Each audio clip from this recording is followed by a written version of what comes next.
warahmatullahi wabarakatuh. Alhamdulillahillazi wassalatu wassalamu ala asrofil anbiya'i wal mursalin wa ala alihi wa ashabihi ajmain amma ba'du. Di pagi hari ini harus penuh dengan semangat ya, serta selalu bersyukur. Jumpa lagi nih dengan Ibu Aulia. Bagaimana ya kabar kalian? Ibu harap kalian dalam keadaan baik ya. Oke, kita mari saja lanjut ke materi kita. Di sini kita masuk ke materi energi dan perubahannya pada buku 3F. Nah, kita tetap belajar di tema 6 ya, yaitu subtema 2 tentang perubahan cuaca atau perubahan energi. Ya, pembelajaran 3 dan 4. Oke, kita lanjut saja. Nah, di pembelajaran ketiga, ayo membaca teks percakapan antara Nina dan Bapak petugas listrik pada halaman 46 sampai dengan 47 di bukumu masing-masing dengan seksama. Yuk kita baca. Petugas listrik. Selamat siang, Nak. Bapak dari perusahaan listrik. Bapak akan memeriksa meteran listrik. Nina, selamat siang. Pak, silakan. Maaf, Pak, bolehkah saya bertanya-tanya dulu? Petugas listrik, tentu saja, Nak. Nina, dari manakah asal energi listrik di rumah saya, Pak? Petugas listrik pun menjawab, listrik di rumah-rumah berasal dari pembangkit listrik. Pembangkit listrik memanfaatkan sumber energi alam, misalnya aliran air, matahari, angin, panas bumi, dan gelombang laut. Energi alam tersebut diubah menjadi energi listrik oleh pembangkit listrik. Nina, lalu bagaimana listrik tersebut sampai ke rumah saya, Pak? Petugas listrik menjawab, listrik tersebut dikumpulkan di gardu induk, kemudian dialirkan ke rumah-rumah, gedung, dan tempat lainnya melalui kabel listrik. Nina, apa fungsi meteran listrik itu, Pak? Petugas listrik menjawab, meteran listrik dipasang untuk mengatur atau mengetahui besar daya listrik yang digunakan di rumah. Setelah itu, dapat diketahui besar biaya listrik yang harus dibayarkan. Semakin besar daya listrik yang digunakan, maka biaya listrik akan semakin besar. Nah, Nina bertanya lagi nih, bagaimana cara menghemat besar daya listrik, Pak? Petugas listrik menjawab, setiap alat elektronik membutuhkan daya berbeda-beda. Sebaiknya digunakan alat-alat yang elektronik memiliki daya rendah untuk menghemat energi listrik dan mengurangi biaya listrik. Nina pun merasa senang. Wah, terima kasih atas kejelasannya, Pak. Kini saya sudah mengerti. Petugas listrik pun menjawab, sama-sama, Nak Nina.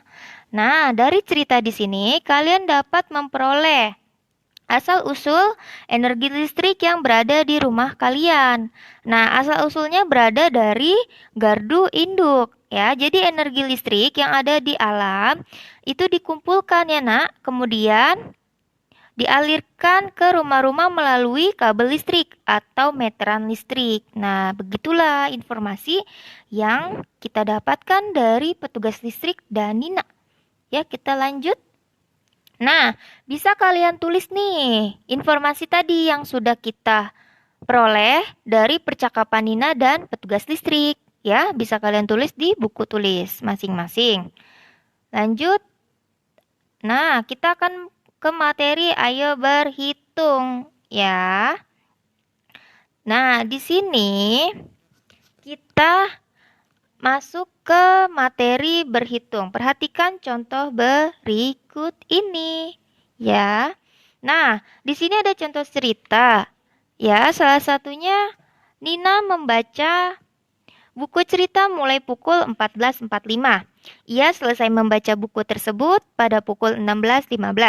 Berapa lama Nina membaca buku tersebut? Kita simak materinya. Di halaman 48 sampai dengan 49. Kita jawab ya. Yang pertama, kita tuliskan dulu angka yang paling besar yaitu 16.15. Kemudian kita tuliskan angka 14.45. Nah, karena 15 menit itu tidak dapat dikurang, kita pinjam 1 jam. Nah, di sini ya. Jadi, 15.75 ya dikurang dengan 14.45. Yang perlu kalian ingat, 15 menit tidak dapat dikurangi dengan 45 menit. Jadi, pinjam 1 jam. Maka, ingat ya, 1 jam sama dengan 40 menit. Sehingga diperoleh 15 menit ditambah 60 menit. Jadi berapa? Ya, betul, 75 menit. Ya, jawabannya berapa? Jawabannya Nina membaca buku selama 1 jam 30 menit. Begitu ya. Kalau misalnya kalian kurang paham, kalian bisa ulangi video ini. Ya, nanti bisa kalian tanyakan kepada orang tua kalian, ya, atau ke ibu guru lagi. Oke, kita lanjut. Nah, di sini kita masuk ke materi pembelajaran keempat. Ya, kita akan belajar tentang energi angin. Nah, sebelum kalian memperagakannya, kita amati dulu nih apa pengertian energi angin serta contoh energi angin dan manfaatnya. Oke? Pengertian energi angin. Energi angin adalah energi yang berasal dari alam.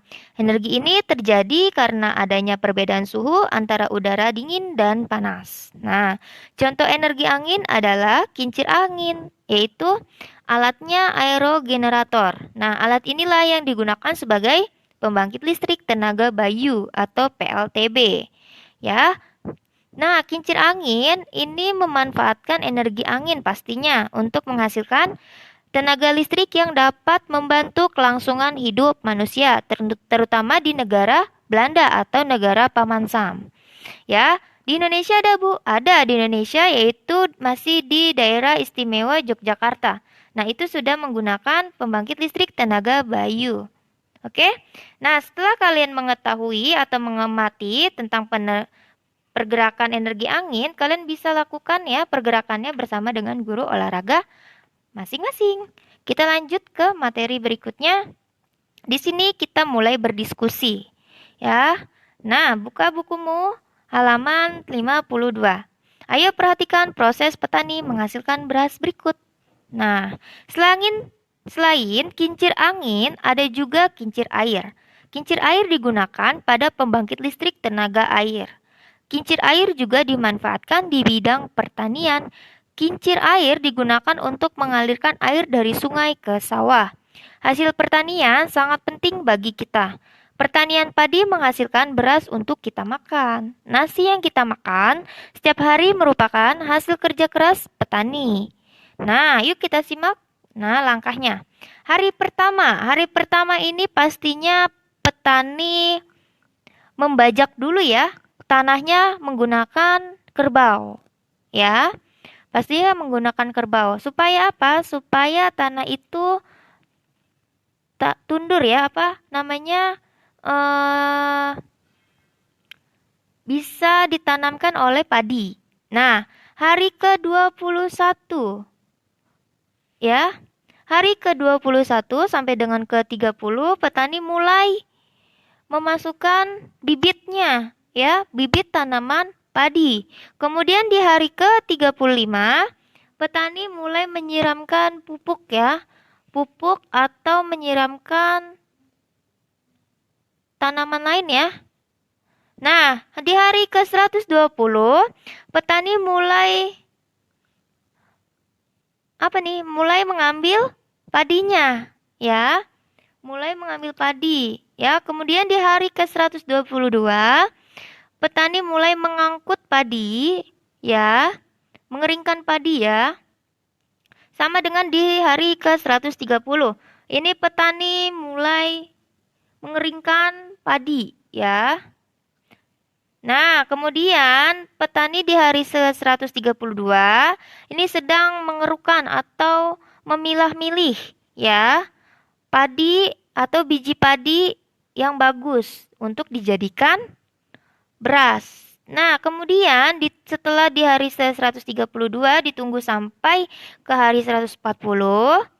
Nah, di sini petani mulai membuat padi atau mengolah padi, biji padi tadi menjadikan biji beras ya atau beras ya. Nah, kemudian dijual ke pasar. Nah, di pasar itulah yang sering ibu kalian beli yaitu beras. Nah, kemudian di hari ke-142, beras itu bisa diolah menjadi nasi yang kita makan saat ini. Oke? Kita diskusikan apa sih energi apa yang diperlukan dalam setiap proses tersebut? Ya, tentunya tenaga ya. Energi tenaga, energi gerak ya. Kemudian setelah kita melakukan kegiatan, itu akan menghasilkan energi panas. Good job, pintar sekali. Kita lanjut ke materi selanjutnya. Nah, di sini kita berdiskusi lagi nih. Sikap apa sih yang dapat kita lakukan untuk menghemat atau menghargai energi yang dikeluarkan petani? Kewajiban apa yang harus kita lakukan terhadap makanan dan pakaian? Nah, ya, kita simak. Buka halaman 54. Ya, di sini kewajiban apa yang harus kita lakukan? Nah, kewajiban yang harus kalian lakukan yaitu dengan cara menghemat ya, menghemat sumber daya alam. Contohnya air, karena air itu sangat diperlukan oleh petani untuk menyuburkan tanaman padi ya dan tanaman lainnya. Nah, terus kita juga harus menghemat juga nih listrik ya dan makanan, jangan sekali-sekali kalian buang-buang makanan ya karena belum tentu makanan yang kalian makan itu dapat kalian rasakan oleh teman-teman kalian di bawah kalian ya, ekonominya ya. Oke, kita lanjut. Nah, kita sudah berakhir nih materi kita di pembelajaran ke-3 dan ke-4 ya. Nah, kurang lebihnya mohon maaf.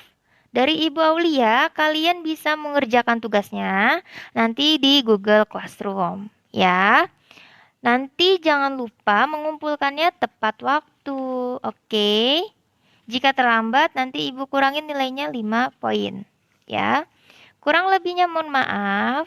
Wabillahi taufiq wal hidayah. Wassalamualaikum warahmatullahi wabarakatuh. See you next time dan sampai jumpa.